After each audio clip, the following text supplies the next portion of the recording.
Hello সবাইকে, আমার চ্যানেলে সবাইকে স্বাগতম। আশা করছি সবাই ভালো আছেন। আজকে আমি বেগুনের একটা রেসিপি করে দেখাবো। বেগুনটাকে একটু ভিন্নভাবে ভাজবো। সেজন্য প্রথমে বেগুনটাকে কেটে নিয়েছি। চেষ্টা করতে হবে বেগুনটাকে যথাসম্ভব চিকন করে কেটে নিতে, তাহলে কিন্তু বেশি পারফেক্ট হবে রেসিপিটা।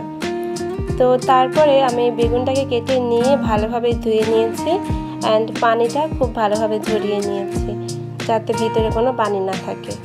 এরপর এখানে দিয়েছি পরিমাণ মতো হলুদ, মরিচের গুঁড়া আর স্বাদ মতো লবণ। এরপর এখানে দিয়েছি 1 চা চামচ কর্নফ্লাওয়ার।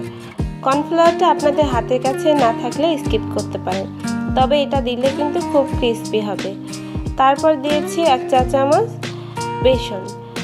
এরপর এখানে সামান্য পরিমাণে তেল দিয়ে নিলাম, সবগুলোকে ভালোভাবে মিশিয়ে নেওয়ার জন্য।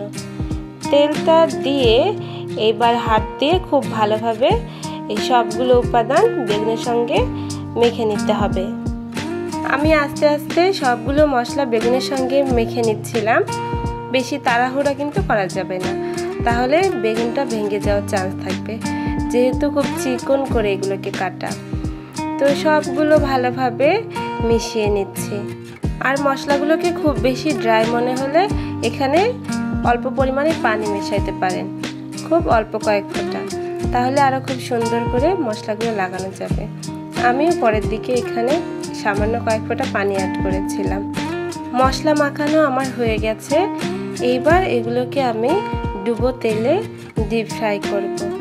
সেজন্য একটা কড়াইয়ে তেল দিয়ে নিয়েছি।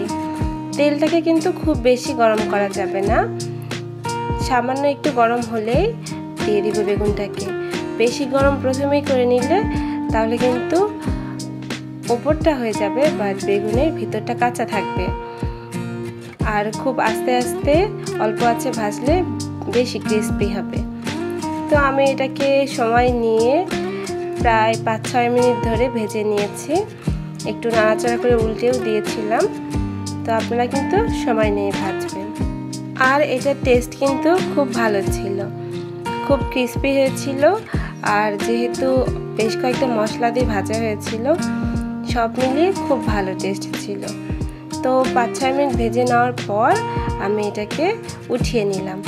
তারপরে একই প্রসেসে পরেরটাও ভেজে নিয়েছি।